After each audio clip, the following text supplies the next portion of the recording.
Welcome, everybody, to the show today. I get the honor of bringing a personal favorite buddy of mine, Dr. Chase Spears. Thank you for joining us. Brian, I'm so excited to be here, buddy. It's really cool to be on this side of it from you. Yeah, I agree. And same goes for me on this side of it. And you have the accent, not me. Remember that. That's right. That was, I think, the first thing I said to you when you came on my show. So turnabout's fair play. Yeah, that was good. Yes. So basically, I'll introduce you as a father, a academic, a veteran with a couple decades of service in the U.S. military. Can you just flesh that out a little bit for the audience who may not be familiar with you, just so they have a context of where we're going with this? Yeah, I'd be happy to. So I spent 20 years in the U.S. Army as a public affairs officer, which basically the role of that is to be the guys who are the conduit between the military and the press. And theoretically, we're supposed to be the bridge to the public to keep the military in some ways accountable and to try to keep us from being this distant imaginary force, if you will. And that's actually what I came in the military to do, having studied journalism. I thought I was going to do 1 4-year tour and then move along. And God has a wicked sense of humor and a practical joke gone way too far. So I ended up doing 20 years, a lot of great years, a lot of frustrating years. And one thing that you and I share in common, Brian, is our frustration over how both of our militaries handled the whole COVID situation. And me as a spokesman, 2020 was kind of the year that broke me from wanting to continue a longer term career as my wife and I had planned. So we concluded at 20 years. And since then, we've kind of moved out, trying to continue fighting for the nation, but doing it in the rhetorical space, doing like you're doing, podcasting and writing, trying to make the arguments to the public for why Western values matter and why we need to be much more engaged. Now, I'm married to my college sweetheart, Lori. We've been married actually almost 25 years, which sometimes we stop and we kind of count it up. We're like, how in the world has it been that long? Parents of 5 amazing children. As a matter of fact, just a minute ago, I had to shoo my little 5-year-old out of the room because anytime the camera's on, she loves to be in here crawling up all over my shoulder, waving at people. And so we currently reside in the Kansas City area, and so we're blessed, buddy, and we're trying to live lives that make a difference. Thanks so much, man. It's really cool to see you. I think you have 5 kids, if I'm not. 5. Yeah. Yeah. I don't know how that's possible, and you still somehow look like you're 26 years old. I don't know how you pulled that off, man. Whatever is in the water in Kansas, but keep it up. Good genes and healthy breakfast, man. Yeah, fair enough. You're a really interesting guy. I think you're probably one of the best examples of like I said, a father, a leader, a well-read academic. Like you just sort of seem to bring it all to the table, and I loved hanging out with you. I love your story. We connected, like you said, on a lot of things over the COVID kind of insanity that I talked about on your podcast. But I wanted to bring you in today because I really wanted to sort of just dive right into it. There's no need to sugarcoat this. Like, what has happened in the last, I'll reframe that. Has something happened in the last 5, 10, 20 years with regards to military leadership, sort of sycophantic, almost pathetic behavior? Or do you think we just have more eyeballs on it now because of brave whistleblowers, because of the internet, independent journalism? Is it happening more often now, or do we just have more eyes on it? Well, I think the answer to that is yes on both accounts. And so I'm going to kind of walk back a little bit historically in terms of at least how the US military is structured. And I suppose that's probably not too different from how our Canadian brethren are structured as well. So I imagine there were probably some similarities in how things evolved with you guys is how it evolved with us. So in the American construct, the idea was you raise a large army when you need to go to war. And then when the war's over with, you just about completely collapse the thing. You take it apart and you just kind of keep the bare minimum small force needed to keep the lights on, if you will. And according to U.S. constitutional design, that's the way it's supposed to be, because our ancestors who spent hundreds of years in Europe, they understood very easily how quickly things can turn when you have a large standing force and there's not an active enemy outside. Well, they will find an enemy, and oftentimes that enemy comes to be seen as the public, and these forces will follow whatever the potentate or tribal leader or king tells them to do. Soldiers, at the end of the day, no matter where, when, or how, at the end of the day, they end up doing what he who signs their paycheck tells them to do. And that's a historical reality. And we are no better human beings right now in 2026 than any of our ancestors were in that regard. And so in the Western context here, we would build the armies up, we would collapse them, build them up, go to war, collapse them, go to war, build them up, collapse them. And then we had the 2 world wars. And we did the same thing after World War I, built the army up, saved the world, collapsed it. Then we had the 20 years later, we're in World War II. After that point in time, the US military decided, fine, we're going to retain this large standing force. We're going to become the world's global policeman, the New World Order, NATO, et cetera, et cetera, et cetera.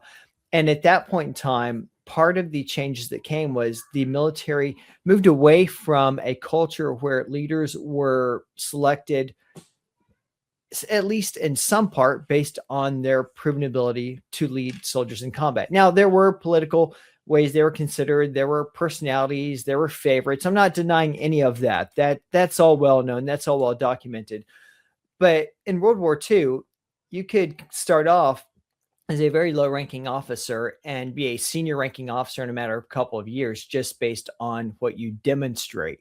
Same thing in the US Civil War. Ulysses S. Grant, who ended up becoming Lincoln's general, who saved the war for him, he started off as a lieutenant, right? And in 4 years, he's commanding Lincoln's forces. And that would not happen today. And the reason is because after World War II, we changed the rules for how officers are grown up. And now there are all these wickets you have to check. And it's not nearly as much about your proven prowess on the battlefield and your proven capabilities and training, nearly as much as it is you have to hit this job at this time and then hit that job at that time and then hit that joint job at that time. And so we have become a very corporatized force on the US side. And I'm sure it's probably very similar north of the border as well. And within that, you see officers who are largely indentured to the system that made them rather than a warrior ethos.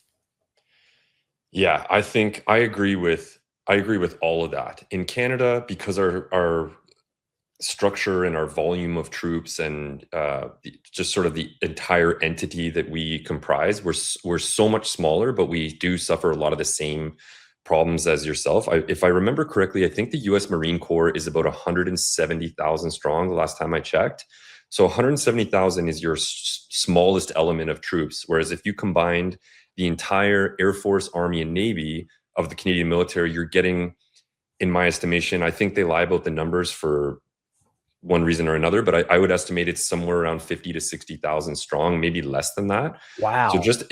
So just in terms of context, like we are quite small compared to you, but I do think we suffer the same institutional sort of failures and missteps that have sort of guided this, for lack of a better term, psyop over the last 10 years of kind of where we've ended up. Just on a personal level here, I'll share a quick story that I had from recently. Due to kind of the traction that this podcast is getting and some of the voices that I'm able to reach are reaching back to me. I had a confidential phone call from a very senior officer not long ago, and she basically informed me that the current CDS of the Canadian military, so the Chief of Defense Staff, was literally not qualified for the job as having failed her interview process. So to become the Chief of Defense Staff, the most senior officer in the Canadian military, essentially a politician who works with the MND and the Prime Minister, et cetera, is supposed to be commanding the entire Canadian military, you have to go through a vetting process. So this lady went through the vetting process and failed.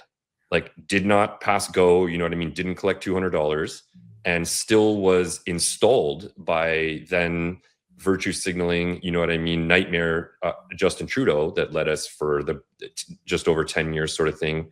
And this senior officer reached out to tell me, like, Brian, the things that you are saying, the things that you are seeing as a junior officer, I have almost no staff training, you know what I mean, as a guy that was more or less a line officer for my entire career. You're not that far off. Like you are understanding sort of the game that's being played here and the sort of corporatism that you just described of this just promoting your friends and family type thing, installing people in these positions that just end up being sycophantic virtue signaling liars. And it's kind of reassuring to know that I was on the right path in what I was seeing, and the vibes that I was getting. But it's also just it's also at the same time disturbing to know that I was on the right path, and that I kept thinking to myself, there had to be more to this. I'm missing something. What's going on? And I'm asking people that are very much in the know, that have decades and decades more experience in the military that I have, are saying, no, no, no, this is actually the case. Like it's as bad as you think it is. And if I can just add on to, so just before our current CDS, Jenny Carignan, that was installed, before her was someone named Wayne Eyre. So he was the CDS during the whole COVID mandate debacle that you and I chatted about. And we went through a whole timeline there that's quite disturbing. And this same senior officer, very senior officer from the military, confided in me that she believes that this man is probably the worst CDS, like almost certainly the worst CDS that Canada's ever had, and has left a horrific stain and sort of bruise on the military moving forward. All that being said, my little diatribe there, do you think the US military has suffered equally as bad of a stain in terms of the post-COVID policy, the vaccination, you know what I mean? Just the sort of the woke ESG climate change mentality that seems to sort of coat everything we do. How much of that do you think still lingers in the US military, given the climate of the last 5 to 10 years? Well, sadly, the ghosts still linger the halls, and this is still very much felt across the force. As a matter of fact, just a few minutes before I logged on here, I was on X and I was seeing some traffic about the fact that at the Air Force level, the whole military says it's trying to bring back all the patriots who were kicked out over the COVID vaccine mandate.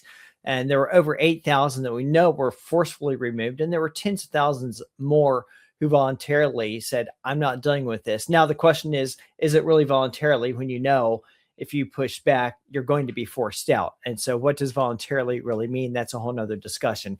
So suffice it to say, tens of thousands were removed over a matter of conscience for something that we now know is harmful. And we knew then it was harmful, but like we legitimately scientifically know now this thing is harmful. We have the receipts now. Yeah, I agree. We have the receipts. We have the receipts. Absolutely.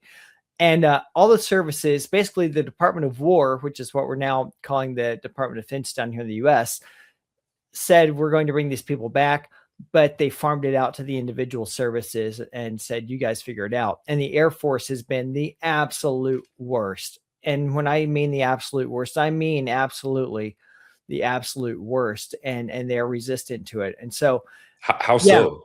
And why the Air Force? Like, why are they worse than the Army or the Navy or yeah, great question. And that's what I'm trying to figure out, because like we have a guy who's the Undersecretary of the Air Force, Matt Lohmeyer, who I think is just about the highest quality man you could put in a position like that. But his service is the one that's absolutely the worst at it. I don't know. I don't know why the Air Force is the worst. I know the Army so far has really kind of taken the lead. And by taking the lead, I mean, they have created a reintegration task force that's led by Colonel Kevin Boren, an amazing, amazing man who I have utmost trust and confidence in. But you look at his team, there's 4, maybe 5 people on his team to solve this problem for the entire Army. Brian, a battalion has more people in their supply section to hand out hand sanitizer, wipes, and rifle cartridges. 4 to 5 people to handle a situation for the Army. But that's like the service that is leading right now. The Air Force is slow dragging reintegrations. They're telling people, if you want to come back in, part of that, you have to include signing a piece of paper that says, I voluntarily left service. In addition to that, you're expected to take on a service duty obligation of so many years. The president said you're going to come back with full back pay. Well, that's not being honored by the services. The military service branches are saying, well, yes, but if you earned anything at all while you were out, we're going to subtract all that from it. which is just really kind of kicking them in the gut again, What? because yeah, exactly. And think Are about they, are this. they, sorry, man, to interrupt here. Are they making you provide in Canada, we call it a T4, but I think you call it a W2, like your income earnings over that period or something to justify how much they're going to claw back? I presume it's probably based on your tax returns. So I'm guessing that's probably the forms that you have to turn in to Yikes. show. Yeah. And think about this, Brian. If I were still in, I'm not now, thank God, but if you or I were still in, any guy who's still willing to subject themselves to this, they're in and they have a side hustle. And you, as a military member, you're allowed to have a side hustle. Now you have to get command approval, and it's kind of a taken for granted as long as your side hustle does not pull you away from your military duties. You can have a side hustle. I mean, there's soldiers who drive for Uber on the weekends and people who run snowplow businesses on the weekends and this and that. And, they're entrepreneurial minded and they're trying to set up something for the next chapter in life.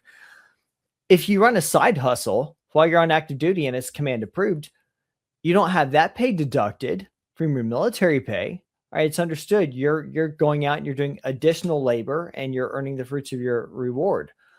But for those who got out over COVID, the military is penalizing them. Oh, you found a way to earn a living for your family. Well, we're going to take that back from you if you come in the military. So this is making, so it's vindictive. It's vindictive. This is a maligned intent to punish someone for having had a spine. The brilliant name of your show, Finding Your Spine. I somewhat resent you for having it because I like it so much. I wish I want it for myself, but that makes sense now.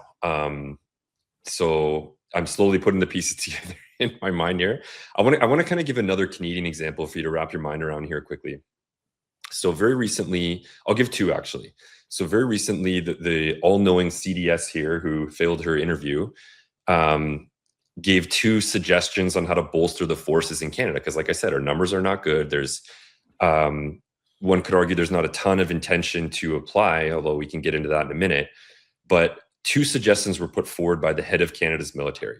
We are going to take 2 weeks out of the year to train up all of the publics, or I guess all of the willing public service folks in Canada to learn how to handle a rifle, do a section attack, learn how to fly a drone, learn how to do cyber war. You know what I mean? Like all the things that I can see the look on your face already of this 2 weeks. Okay. 2 weeks. Yeah, sure. Why not? The example that I gave when I was telling this story recently was that I have walked through the halls of Ottawa through many of these buildings that employ public servants.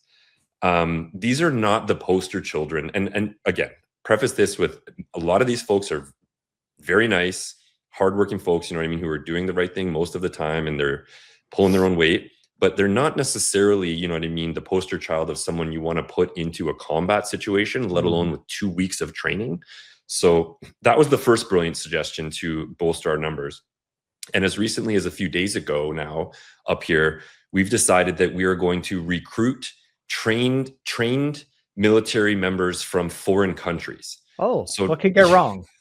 So we are now bent on recruiting essentially mercenaries for hire in combat. They mentioned doctors, nurses, et cetera, but when you dive into the actual details, which I've done, they're also recruiting combat engineers.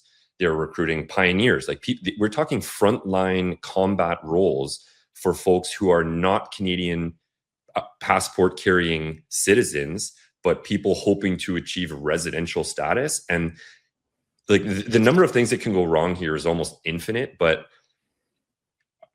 is this as crazy as it sounds coming from like someone with as much experience as you have in the US military? Like, how does someone so deranged and delusional suggest such a thing? And is there any hope that this goes well?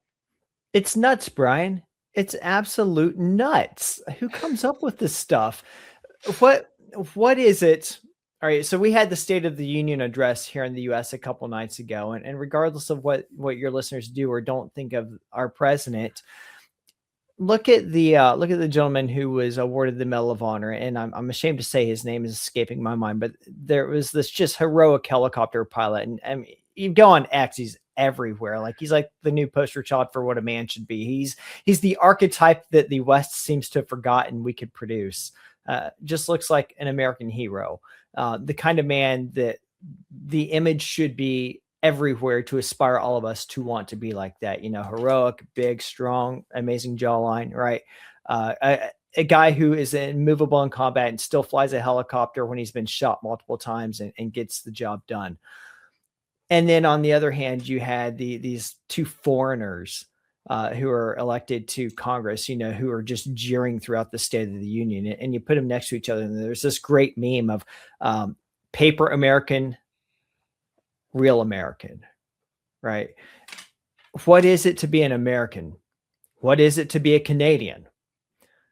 If you're importing people to put on your uniform who have no ancestral or historical tie to your land, and you're bringing them in specifically to put them under arms on behalf of that nation, where is their loyalty really to? Are they really coming over because they want to defend the United States of America? Are they really coming over because they want to defend Canada and the Canadian way of life? Or are they coming over because this is a paycheck and their loyalty is actually to their ancestral homeland? And there's nothing wrong with your loyalty being to your ancestral homeland. That's the way God designed us. Like, the nationalism is a good thing, right? But we get it twisted, that this whole woke postmodern idea that infects the West, that we are all citizens of the world, and anyone who comes in that we give a stamp on a naturalization paper, now all of a sudden they're American, or now all of a sudden they're Canadian. Now, I do want to caveat, there are a lot of people who come here from other nations and they want to be Canadian and they want to be American, and they work hard, and they acknowledge our history, and they respect our culture, and they integrate into it. It doesn't mean they've turned their back on their heritage. They still celebrate their heritage, and they'll teach their kids where they came from, and that's right and good. But they want to be a part of this new civic politic. But that's not what we're seeing across the West with this mass importation of people who are coming over, not because they want to identify as us, not because, as the Bible might say, they want to be grafted onto our tree, but because they want to take advantage of our benefits. But then if the balloon goes up, where are their loyalties going to be? If there's truly a war that they could die in, where's their loyalty truly going to be? And I think for a sizable portion of them, it's not going to be to our nations. Yeah, that's a great response, man. And I agree with everything you just said. Again, this is one of the reasons I want to have you on. You have such a well-researched, grounded take in reality and experience. So in the same vein as that, I wanted to sort of recall a podcast that I did a couple months ago with one of the other hosts of this show, Paul McCucci, who was asking me, we were going over a sort of an inquiry that was done into why the recruitment was so low for the Canadian military. Like, why are so few people applying? Why are so few people getting through? Which actually we learned was a bit of a misnomer, because there was, in the last few years, there was almost a record number of applications in the Canadian military. So it saw, I believe, over 100,000. I might be a little bit off with that. In terms of applications, so intent. Of course, not all those people are going to make it through. Not all those people should make it through. There's going to be folks that have certain deficits or fitness or whatever, you know what I mean? You're not reaching the threshold of the whatever trade or scope that you think you're applying for, and that's fine. But when you have six-figure number of people applying, and then you learn, because of this inquiry, that tens of thousands of the applications just evaporated into the ether because of administrative blunder or laziness or complacency or some type of combination of all that. The problem is not in Canadians not wanting to join. The problem is putting these people through the system efficiently in a way that's capturing them so that they can actually get to the jobs that they're applying for. And the example that I gave of my own situation when I applied back in originally 2011-12 timeframe, it took me well over a year. I think it was almost 18 months to get through from my initial intention submission online to sitting down with the recruiters and building a file and eventually getting hired and sworn in in an infantry regiment in Toronto. The 18 months, you know what I mean? And that was only because I had the spine and patience and sort of audacity to continue following up, almost to the point of annoying people, to make sure that I was getting hired. And twice in this process that I showed up to the recruiting office to go through a follow-on test or a follow-on interview, 2 times I showed up there and they didn't know where my file was. They were like, "We've lost your file. We don't know what to tell you, but you're going to have to come back." You know what I mean? So it's like, the problem is not people not Canadians specifically not wanting to get there. It's literally pushing them through the system and making sure that they stick around. And again, you hit the nail on the head with nobody that I worked with in the military ever cared where you were from, or, you know what I mean, what your background is, or what color you were. Like this is ridiculous. Like that era of soldiers, in my opinion, is almost exclusively been removed. Is there problems, you know what I mean? A couple of people here and there, yeah, and they get rooted out and they're kicked out, and it's not an issue anymore. But to paint this as like some type of, you know what I mean, racist or bigoted attitude towards bringing foreigners in, I think is disingenuous and dishonest. But upon hearing all that stuff that I just told you, that we did have this highly driven group of people with this intent to join that we're now ignoring. I sort of go back to my original statement. Like, do you think that there is maligned intention here in doing this? Like, are they trying to destroy the morale through what you could call sort of Hanlon's razor, incompetence versus malice? Or is this literally just so many people working in the bloated bureaucracy for so long that we're now in this position where, like, almost literally quite anybody, including unqualified leaders of the military, are putting forward potential policies that make no sense?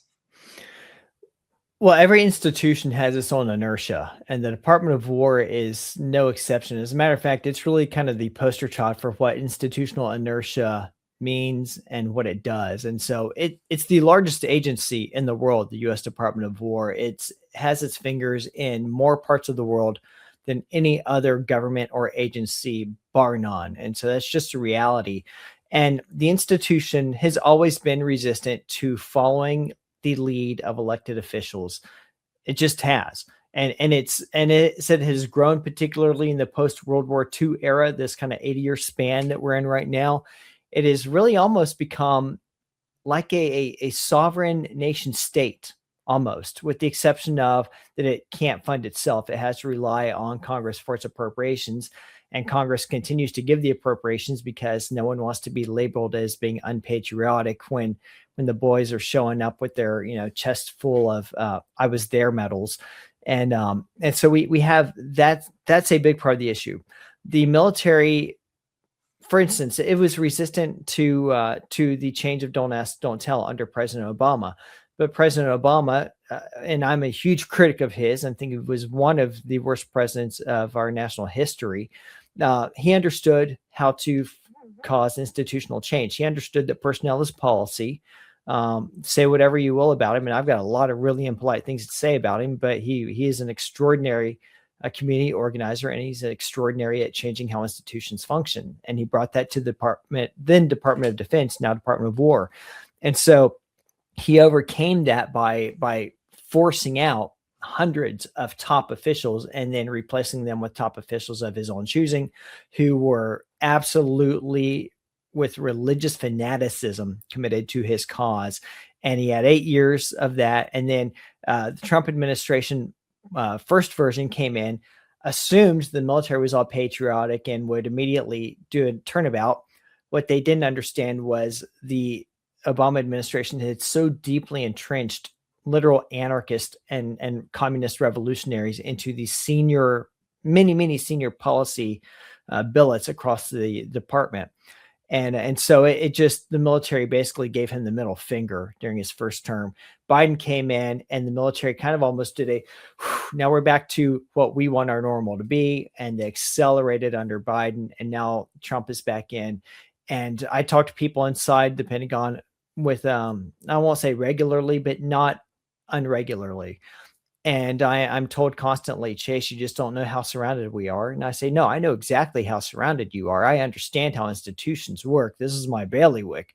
You guys came in thinking that because we are the political appointees, people will suddenly turn around, and you didn't bring in enough people with you. And you're kind of taking I don't want to say, I want to be respectful because they're working hard, right? And they're surrounded. But I think they came in thinking that if we come in and we sign memorandums, things will change. Well, no, personnel is policy. Memorandums mean nothing without people willing to change it. And so the Pentagon right now is doing everything it can at the kind of mid-career and mid-senior executive level, if you will, to stymie the administration, because they believe, once again, oh, this just a speed bump. We will have another election in now 3 years, and we will get back to normal of getting to do what we want. And what they want means the continued progressive march through the institution, to where the military is really just people who deploy to wherever they're told to deploy, and lose all touch of what it means to actually defend the United States. And so that's a hard problem to solve. How do you turn that around? And I would argue, I'm stealing this from my buddy Caleb Bird, you'd win that fight by not inviting good men to the fight, but by inviting ruthless men to the fight. And the problem is, we have a lot of really good men and senior cabinet officials across the Department of War right now. We don't have ruthless men who are willing to be unpopular, men who are willing to be stymied by the New York Times, men who are willing to, you're fired and you're fired and you're fired and you're fired, and take scalps. We don't have men willing to do that. Yeah, this is I'm not like, I want to say that there's sort of enough inertia in the folks that are starting to wake up, that there is it too late to correct the ship, is what I'm trying to say. Like, do you think that we're headed towards this cliff and the tracks are set and this train's going, you know what I mean? Or is there time to hit the brakes or pull that switch that switches to a new track before this just goes right off the cliff? Brian, I'm an eternal optimist. And and some days I have to remind myself of that. It does not always come naturally. I think you always have to believe that it can be turned around. You have to. The alternative is to totally black pill and become a complete fatalist. And then, if you're a complete fatalist, what do you have to hope for? What do you have to fight for? We've seen throughout history, this is the wonderful thing about reading history. We've seen throughout history, time and time and time again, this republic just got completely off the rails, and it was following the humanistic arc of so-called progress, and it ultimately ended up collapsing. I mean, every major empire of the world is that story. Then, out of the ruins, what's built, right? The paganism and the horrific brutality and sexual idolatry of the Roman Empire 2000 years ago, people would have never imagined that we would have a Western tradition in which life was respected and women were no longer subjugated as property, right? But that came out of that. And so, whether we are going to recover this nation, or whether this nation is going to continue on its current track and burn in, there's always hope in knowing we are either going to turn this around, or this thing's going to crash and burn, and out of the ruins, we're going to rebuild. And that's what we have to keep in mind, that what we have is proof. The progressives, they have a theory that has been disproven every single time. We have history on our side to show that it always comes back. It might not come back in my lifetime. It might not come back in my children's lifetime. But Brian, as a father, I refuse to lay on my deathbed and look at my kids and say, you guys can figure it out. It's your problem. No, it's there. There is no such thing as a biblical concept of retirement. It's my fight until the day I can't fight anymore. And that's the perspective I argue that each of us needs to maintain. Yeah, I want to agree with you, and I love the hope thing. And again, you're a better man than I for demonstrating it in the way that you do, and so eloquently responding to that question. The reason I don't necessarily share that sentiment, at least for Canada, which I can speak to and I know more about, obviously, is that as recently as like within the last year or two, despite the epic failures of these policy changes and these sort of institutional reformatting that's clearly not working, the leadership has almost exclusively doubled down to say, if you don't, again, like Wayne Eyre, I'm being told is the worst CDS of all time, potentially, allegedly, we'll say, was publicly quoted as saying, if you don't agree with this sort of DEI initiative inertia that we're trying to build here, like you're a Putin's puppet, or I'm paraphrasing here, but it was more or less like you are a Russian asset type behavior. And it's just like, wait a minute, Like, why do I have to be on board with tampons in the men's bathroom? You know what I mean? Otherwise, I'm rooting for Russia. Like, this is this sort of gaslighting propaganda nonsense that we just keep parroting up here leads me to have less hope. I would say significantly less hope than you're demonstrating for the US. I know that there are a ton of issues that you've talked about at length. I've listened to many of your shows, and there's a lot of whistleblowers down there that have a lot of, for lack of a better term, balls to come forward and say some of the things that they've said. And you've given them a platform to do that. And God bless you for doing that. We don't have the same whistleblower protections in Canada that the US has. So there's a lot fewer people here, like I said, that call me and tell me things in confidence and ask that I don't repeat their name or credentials because they're terrified of what's going to happen to them, their career, their family. These people have pensions. It's just become a nightmare. And for that reason, I don't necessarily agree with all the things that you're saying, but I do have sort of a sliver of hope left that we can correct this ship, even if it is sort of barreling towards this iceberg or this train is, you know what I mean, on these tracks that are laid. I want to shift gears here a little bit, and it almost certainly looks like the US and certain allies are going to go to war with Iran. Do you have a take on this? I do, and this is a take that probably sets me apart from some people who agree with me on a lot of other things. And so I'm going to do some prefacing and building up to it. My default position traditionally is we should only go to war when it is in our national security interest. And when I say national security, I don't mean this broad, vague term that you can fit anything within, which is what the kind of post-World War II progressives have done, that anything at all can be in some way nested or labeled under national security. That's not the case. I mean, there was no American national security purpose in going to Iraq. The way we did Afghanistan, there was not a true national security purpose in the way that so-called forever war was managed. And the list goes on and on and on and on. And interesting historical side note, at least on the United States side, we have not actually fought a war constitutionally since the Second World War. That's the last time that we actually followed our own constitution and had Congress declare a state of war. And the majority of military actions by Americans have been just executive directed. And so we have, that's a whole nother issue. So I say all that to say, I very much believe the military is supposed to defend the American homeland. Like you put the Navy on ships with guns pointed outward, and the rest of the force really should be here for American defense. And that should not be a controversial take. That's how it was for more of our history than it's not been. That said, Iran is a scourge of the earth, and the Iranian government, not the Iranian people, but the current Iranian government, the Ayatollah-led hardline Islamic government, is the #1 supporter of terrorism, funder of terrorism, carrier out of terrorism in the world, and it has been the entirety of our lifetimes.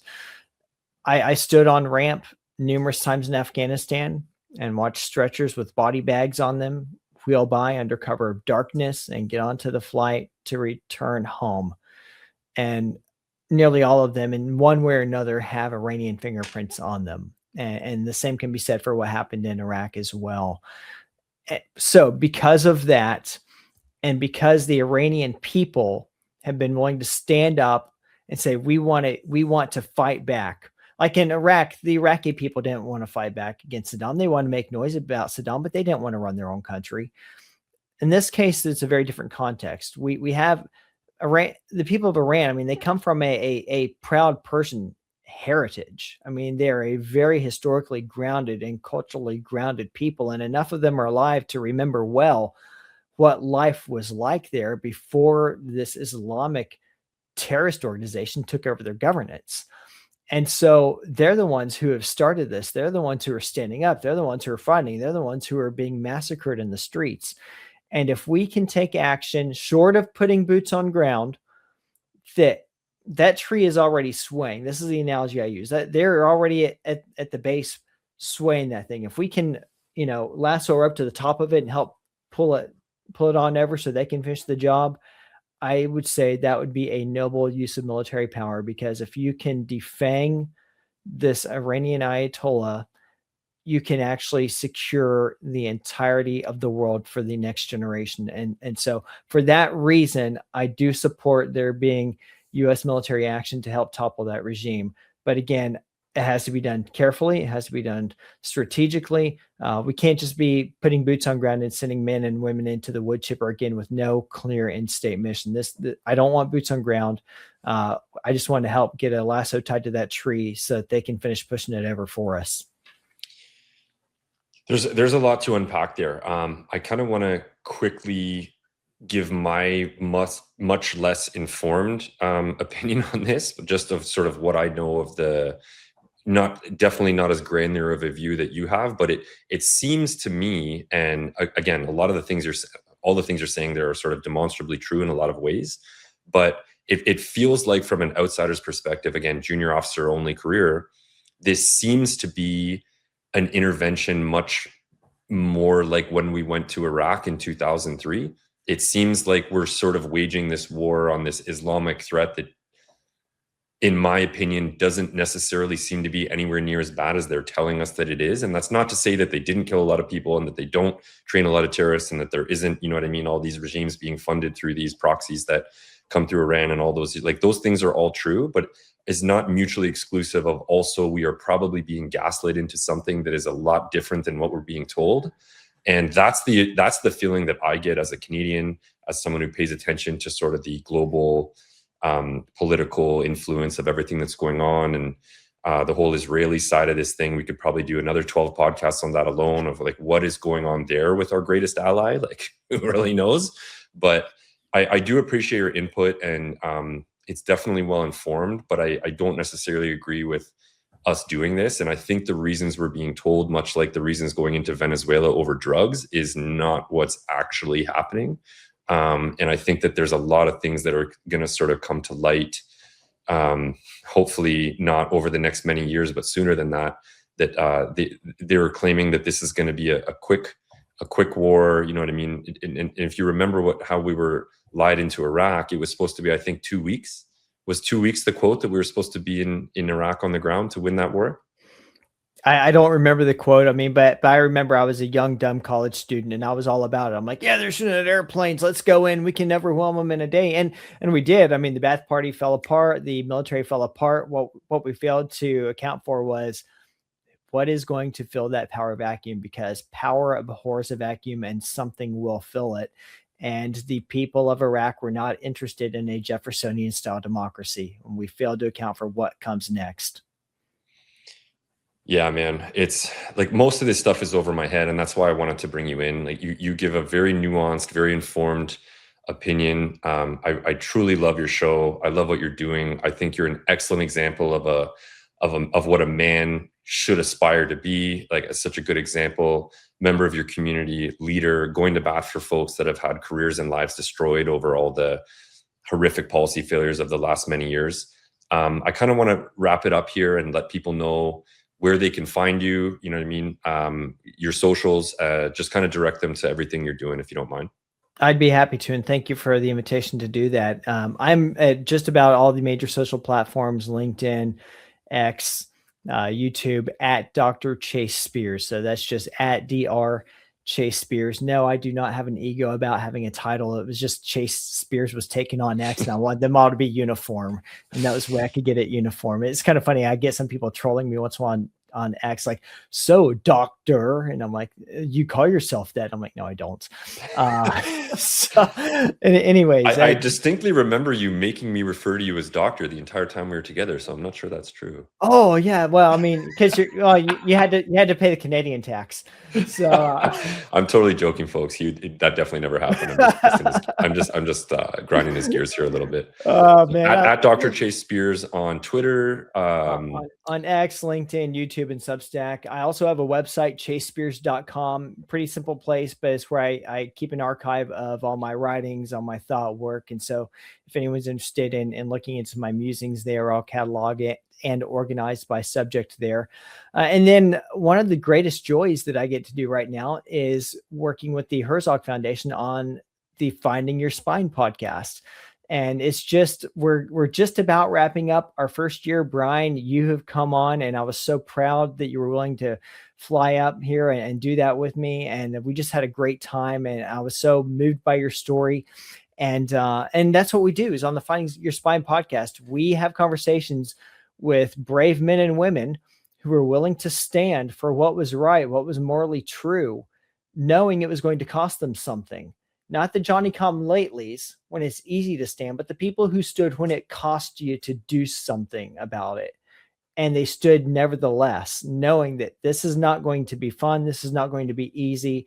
And they still stood up. And we tell their stories to try to encourage other people who think like us to start acting like it. I mean, we are not the fringe minority that mainstream media wants us to believe. We are heritage Americans, heritage Canadians, heritage members of the Western tradition who merely want to pass on what has been passed to us to be good stewards. And so I try to encourage people to do that through the Finding Your Spine podcast. And that's available on every major listening platform. And we are also on YouTube. So you just look up Finding Your Spine podcast. I'm the only one with that name. And if all else fails, you can go to my website, chasespears.com, and there's a link to it there. Thanks so much, man. Again, you're a gentleman and literally a scholar. Folks, check out the pods. Crazy, crazy stories on there of not just military folks, but other people in kind of all spheres of life who are just coming forward to tell the truth. And thank you very much for your service. And I very much appreciate you, not just as a contributor, but as a human being. Well, Brian, I'm so grateful we're connected. It's wonderful to be colleagues in arms with you and colleagues in thought. And it's a joy to do this show. I really appreciate you having me on. Yes, sir. Thank you again.